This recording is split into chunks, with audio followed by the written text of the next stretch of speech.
Pertanyaannya Ustadz, jadi saya punya pengalaman juga, bahwa ada seseorang yang secara jarak dia nggak terlalu jauh rumahnya, anggaplah Tangerang Jakarta gitu Ustadz. Lalu dengan kesibukannya beliau melakukan jamak qashar gitu Ustadz. Nah di sini kan kalau yang saya tahu ada ketentuannya gitu, salah satunya jarak gitu ya Ustaz. Nah ketika melihat itu saya lumayan bertanya-tanya gitu, kenapa bisa memilih buat jamak qashar gitu. Baik. Dan pertanyaannya adalah ketentuan pastinya apa sih Ustaz soal seseorang itu boleh menjamak dan mengqashar. Baik, Quran surah keempat ayat 101, paling kiri sebelah bawah di pojok bawah ya. Baik, wa idza darabtum fil ardi falaysa 'alaikum junahun an taqsuru minas shalah in khiftum ay yaftinakumul ladzina kafaru. Jika Anda dalam perjalanan dan di perjalanan itu disifati oleh Al-Qur'an itu wa idza darabtum fil ard, jika engkau berkelana itu di al-ard ya, maka di situ oleh Nabi sallallahu alaihi wasallam dirinci ada ukuran jarak. Satu, namanya masafah. Dua, falaysa 'alaikum junahun an taqsuru minas shalah in khiftum ay yaftinakumul ladzina kafaru. Nah, bagian keduanya ditunjukkan situasi yang memang beda jarak tapi ada kesulitan untuk mengerjakannya. Disebut dengan masyaqqah. Maka salat itu bisa diqashar atau dijamak. Jadi ada qashar saja, ada jamak dan qashar. Contoh, zuhur dengan asar. Saya barusan tadi jamak karena setelah ini saya mau ke bandara terbang ke Lampung. Saya jamak, namanya 4 dengan 4 jamak kamil.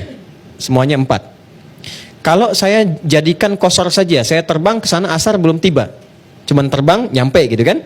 Maka saya bisa singkat karena saya ingin cepat-cepat ke bandara, saya singkat jadikan qashar tanpa jamak. Oh, saya tiba ke sana ternyata sudah sampai asar. Oke, kemudian saya gabungkan, maka menjadi jamak qashar. Digabungkan zuhur dengan asar, 2. Selesai. Paham sampai sini? Dari segi jarak yang boleh dijamak atau di qashar itu, yang pertama adalah jaraknya 3 farsah. Kalau dikonversi ke hitungan kita sekarang kurang lebih 82 km. Segi jarak, itu paling minimal. Jelas ya? Minimalnya. Yang kedua, bagaimana kalau jaraknya lebih daripada itu atau kurang dari itu, tapi tingkat kesulitannya menyulitkan kita menunaikan sholat. Namanya masyaqqah. Contoh, dari sini Tanah Kusir ke Pondok Indah, ya, jaraknya nggak terlalu jauh. Atau jangan terlalu Pondok Indah lah. Misal saya ambil ke Kampung Rambutan arah sana, ya, Jakarta Timur. Jaraknya mungkin kalau lenggang itu sekitar 15 menit. Tapi dari sini kita ingin terbang ke misalnya ke Semarang. Ya, jaraknya jauh. Terbangnya mungkin cuma 45 atau 1 jam sampai dengan ke sana. Baik, Anda berangkat sekarang, nyampe sana, ya, asar aja belum. Tapi Anda dari sini ke Kampung Rambutan pakai beca. Jelas ya? Baik, situasinya sulit, ada macet, ada macam-macam. Sampainya ke sana bahkan menjelang maghrib. Nah, itu yang disebut dengan masyaqqah. Kalau dalam perjalanan yang mungkin jaraknya pun tidak terlampau jauh, tapi kesulitannya itu tinggi. Ya, ada macet, ada macam-macam yang diduga kita sampai ke tujuan tidak sampai pada waktunya atau kehilangan waktunya, itu boleh menjadikan kita menjamak atau bahkan mengqashar dalam keadaan kekhawatiran yang dalam. Kasus Nabi sallallahu alaihi wasallam pernah menjamak sholat padahal tidak ada safar di masjid aja. Yang terjadi apa? Yang terjadi itu ada hujan, ada badai. Ada hujan, ada badai, maka teman-teman jamaah yang di masjid itu kata Nabi, ayo qomat lagi, langsung ke isya. Setelah itu langsung jamak maghrib ke isya, padahal nggak ada safar. Setelah itu pulang, ya, dan nggak ada yang ke masjid lagi, tinggal azan saja.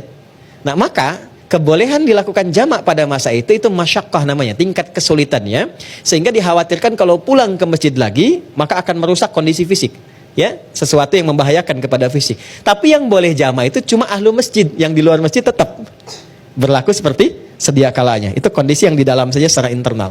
Maka kalau tadi ada teman Anda yang melakukan, walaupun secara jarak mungkin belum memenuhi kualifikasi untuk qashar, boleh jadi dia punya kadar kesulitan, ada masyaqqah yang ia alami yang menjadikan beliau melakukan jamak atau qashar di dalamnya. Jelas?